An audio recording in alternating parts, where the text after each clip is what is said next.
ক্ষমতায় থাকাকালীন বিভিন্ন সময়ে শেখ হাসিনা তার শপথ ভঙ্গ করেছেন বলে জানিয়েছেন সাবেক আইনমন্ত্রী আনিসুল হক।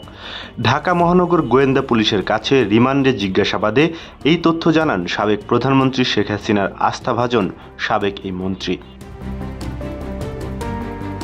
আনিসুল হক ডিবিকে জানিয়েছেন, রাগ অনুরাগের বশবর্তী হয়ে বিভিন্ন সময়ে একগুঁয়েমি সিদ্ধান্ত নিয়ে শেখ হাসিনা তার শপথ ভঙ্গ করেছেন। ডিবির জেরার মুখে এরকম আরও চাঞ্চল্যকর তথ্য দিচ্ছেন গ্রেফতার হয়ে রিমান্ডে থাকা বেশ কয়েকজন মন্ত্রী এমপি। সাবেক আইনমন্ত্রী ডিবিকে বলেন, 2018 সালে শিক্ষার্থীরা কোটা সংস্কারের দাবিতে আন্দোলন করেন, কিন্তু শেখ হাসিনা ওই সময় রাগ করে কোটা বাতিল করে দেন।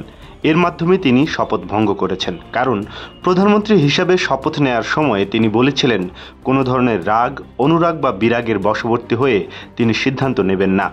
শেখ হাসিনা সরকারের একজন মন্ত্রী হিসেবে তিনি নিজেও এর দায় এড়াতে পারেন না বলে আনিসুল হক ডিবিকে জানিয়েছেন। কেউ না বুঝলেও আমরা আপনার প্রয়োজন বুঝি, আর তাই তো অত্যাধুনিক ফিচার সম্বলিত বিভিন্ন সাইজ আর কালারের 250-টিরও বেশি ডিজাইন অপশন নিয়ে ওয়ালটন স্মার্ট ফ্রিজ বোঝে আপনার প্রয়োজন। এ সময় ডিবি কর্মকর্তার প্রশ্ন ছিল, প্রধানমন্ত্রী যেহেতু রাগ করে কোটা বাতিল করেছেন, তাই তিনি প্রধানমন্ত্রী হিসেবে শপথ ভঙ্গ করেছেন, এটা দেখিয়ে তো আপনি আইনমন্ত্রী হিসেবে পদত্যাগ করতে পারতেন। এ সময় আনিসুল হক বলেন, শেখ হাসিনার বাইরে যাওয়ার কোনো সুযোগ ছিল না। আপনারা যেমন ঊর্ধ্বতন কর্তৃপক্ষের আদেশ মানতে বাধ্য, আমরাও তেমন শেখ হাসিনার আদেশ মানতে বাধ্য ছিলাম।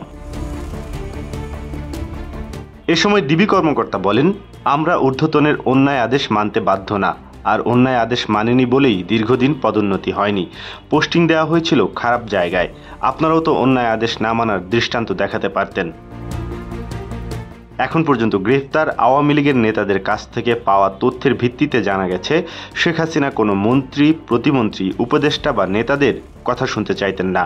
যেভাবেই হোক তাকে ক্ষমতায় থাকতে হবে, এই মানসিকতা ছিল শেষ পর্যন্ত। এমনকি পদত্যাগের আগের দিন 4 আগস্ট এক প্রতিমন্ত্রী শেখ হাসিনাকে বলেছিলেন, আপনি শিক্ষার্থীদের চোখের ভাষা, মনের ভাষা বোঝার চেষ্টা করুন, প্রয়োজনে আমাকে বলি দিন, ছাত্রদের দাবির প্রতি একাত্মতা পোষণ করুন। প্রতিমন্ত্রীর ওই বক্তব্যের পর তাকে গণভবন থেকে বের করে দিয়েছিলেন সাবেক প্রধানমন্ত্রী শেখ হাসিনা।